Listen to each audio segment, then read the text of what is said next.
ইতিমধ্যে আমরা রয়েছি সিলেট সদর উপজেলার ৭ নং মুগলগাঁও ইউনিয়নের ৬ নং ওয়ার্ড অর্থাৎ হাউসা গ্রামের রাস্তা একদম কিন্তু মধ্যখানে একটি মুহূর্তে মোটরসাইকেল আরোহী নিহত। সরাসরি আমরা লাইভের মাধ্যমে আপনাদেরকে দেখানোর চেষ্টা করব। যারা যারা এই মুহূর্তে আমাদের সাথে লাইভে যুক্ত আছেন বা পরবর্তীতে যুক্ত হবেন, অবশ্যই দ্রুত হারে লাইভটি শেয়ার করবেন, সবাইকে দেখার সুযোগ করে দিবেন এবং অনেক মোটরসাইকেল আরোহীরা আছেন তাদেরকে সচেতন করার জন্য অবশ্যই আপনারা লাইভটি শেয়ার করবেন। ও কষ্ট হলেও কিন্তু আপনারা লাইভটি শেয়ার করবেন এবং সবাইকে দেখার সুযোগ করে দিবেন। পাশাপাশি আপনারা দেখুন একদম কিন্তু জায়গায় অর্থাৎ রাস্তার মধ্যখানে টাকের চাপায় কিন্তু লাশ টাকের চাপায় কিন্তু একদম নিহত হয়েছে। অবশ্যই লাইভটি শেয়ার করবেন।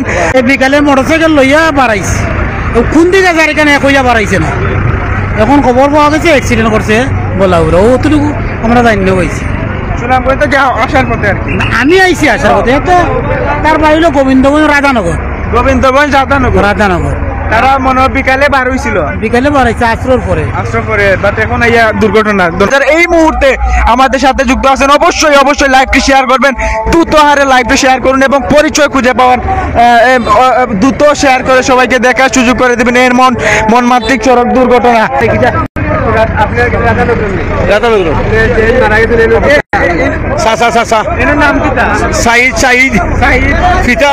মতিউর রহমান বাড়ি রাধানগর, গ্রাম শৈলাব ৩ নং ওয়ার্ড। দর্শক আমরা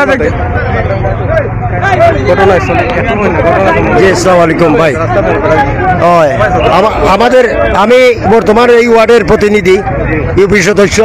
আমার বাড়ির নিকটবর্তী অনুমান 6:30টার সময় মোটরসাইকেলে আর ট্রাকে সরাসরি সংঘর্ষ হয়। এই ছেলেটা মারা গেছে, তার অনুমান বয়স 21 বছর, তার নাম সাইদ। সরাসরি সংঘর্ষ হয়, জায়গাতে সে মারা গেছে। এই পর্যন্ত আমরা তার পাশে আছি। ট্রাকে আর মোটরসাইকেলে সরাসরি সংঘর্ষ হয়ে গেছে। সরাসরি লাইভের মাধ্যমে আমরা আপনাদেরকে দেখানোর চেষ্টা। আসসালামু আলাইকুম দাদা, ঘটনা কোন সময় ঘটছে?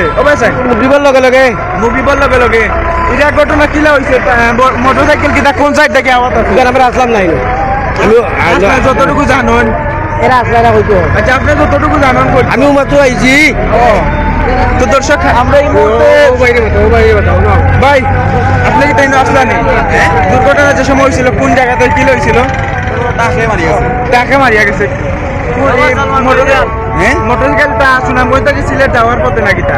সিলেট যাওয়ার পথে আছে, যাওয়ার পথে টাক কোন সাইডে দিয়ে আছে? টাক সুনামগঞ্জ যাওয়ার পথে ওভারটেক করা নাকি? না, ওভারটেক করে দিয়ে বেচারা পড়ে গেছিল, বাইক থেকে পিছনে পড়ে গেছে, যার কারণে কিন্তু দুর্ঘটনা হওয়ার কারণে কিন্তু একদম ডাইরেক্ট স্পট যেটা আমরা সরাসরি দেখানোর জন্য। কোন জায়গাটা হচ্ছে সিলেট সদর উপজেলার ৭ নং মুগলগাঁও ইউনিয়নের ৬ নং ওয়ার্ড অর্থাৎ হাউসা গ্রামে সিলেট সদর উপজেলার ৫ নং মুগলগাঁও ইউনিয়ন ৭ নং মুগলগাঁও ইউনিয়নের ৬ নং ওয়ার্ড হাউসা গ্রামে কিন্তু ডাইরেক্ট স্পট ডেটটি আমরা সড়ক দুর্ঘটনাটি হয়, যার কারণে কিন্তু একজন মুহূর্তে কিন্তু শেষ নিঃশ্বাস ত্যাগ করেন, অর্থাৎ টকবকে যুবকের শেষ নিঃশ্বাস। আর আমরা যতটুকু জানি যে এই বাইকে দুজন ছিলেন, দুজনের মধ্যে একজনের হেলমেট বিহীন ছিলেন, যিনি পিছনে ছিলেন তিনি কিন্তু এই বাইক থেকে পিছলে পড়ে এবং একদম টাকের চাপায় কিন্তু নিহত হন। ধরতে গেলে আমি ঘটনা সম্বন্ধে তেমন কিছু জানি না। এইমাত্র আমি লামাহাজির থেকে এইদিকে যাচ্ছিলাম, আমার ফ্যামিলি নিয়ে খারে যাচ্ছিলাম। এখানে এসে এই মানুষের জঞ্জাট ঝামেলা দেখে আমি এখানে দাঁড়িয়েছি এবং আইসা দেখলাম সাথে সাথে এখানে একটা লাশ পড়ে আছে। সম্ভবত ট্রাকে আর মোটরসাইকেল অ্যাক্সিডেন্ট হয়েছে। যতটুকু আমি জানি ট্রাকের ড্রাইভার ট্রাক ওইদিকে লামাহাজির দিকে ধরা পড়ছে এবং মোটরসাইকেলে 2 জন ছিল। একজন আরোহী না ড্রাইভার আমি জানি না। মোটর বাইক সহি সালামতে আছে, ভালো আছে, এখানে কোথাও আছে। আর একজন মারা গেছে, স্পট ডেড। তো এই আল্লাহর যে কারণটা কি হতে পারে? অ্যাক্সিডেন্টের কারণ আমাদের বাংলাদেশ গরিব দেশ, রাস্তাঘাট ছোট, আমাদের এরিয়া ঘনবসতি এরিয়া। তো এই রাস্তাঘাট ছোট বিধায় ট্রাকে আর মোটরসাইকেলে হয়তো কোনোভাবে ঠক্কর লেগেছে বা কোনোভাবে ইয়ে হয়েছে, যার জন্য এই ঘটনা ঘটছে। এখনো ঘটনার পুরা চলাচল করে না রোডে রোডে এই ওসি সাহেব আসছে এখানে, জালালাবাদ থানার ওসি মুবাশির সাহেব আছে এখানে। উনি তড়িৎ গতিতে চলে আসে এবং ওনারা চেষ্টা করতেছে লাশ উঠিয়ে ইয়েতে নিয়ে যাওয়ার জন্য। ওই ওনারা গাড়ি তো বেশি গতিতে নিয়ন্ত্রণ করে গাড়ির। আপনারা জানেন গাড়ির ড্রাইভারেরও সব সময় লাইসেন্স থাকে না, গাড়িও ইয়ে থাকে না, ওই ফিট থাকে না, রোড চলার মতো থাকে না। কিন্তু এই বিষয়ে আমি তো এখন কমেন্ট করে লাভ নেই, কারণ যে গাড়ি ধরা হয়েছে ওইটার ডিটেলস আমরা জানার পরে বুঝতে পারবো যে এখানে যে গাড়ি মোটরসাইকেলের সাথে টক্কর লাগছে বা মোটরসাইকেলের বাড়ি দিয়ে ফেলাইছে, গাড়ির অবস্থা কি, গাড়ির ড্রাইভার, ট্রাকের অবস্থা কি, ট্রাকের ড্রাইভারের অবস্থা কি, এটা আসলে এখনো ইনভেস্টিগেশনে আছে। তারা জালালাবাদ থানার ওসি সাহেব নিজে আসছে, ইনভেস্টিগেশন করতেছে এবং পরবর্তীতে আমরা চেষ্টা করব আমি আপনাদেরকে আবারও জানানোর জন্য। আপনারা আসছেন এর জন্য ধন্যবাদ। আপনারা খাবার করতে থাকেন।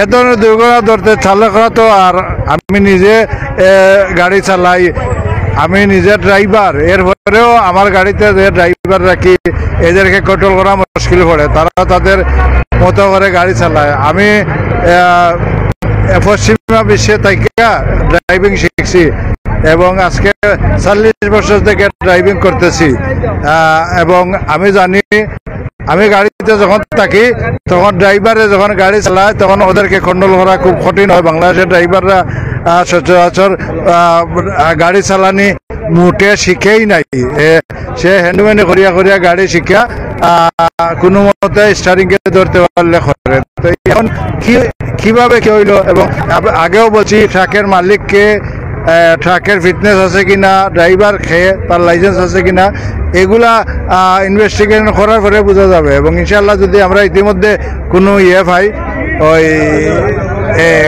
আমরা যদি কোনো ক্লু পাই যে ড্রাইভার খেয়ে বা কী ধরনের, তাইলে হয়তো আমরা আপনাদেরকে পরবর্তীতে আরও জানাতে পারবো।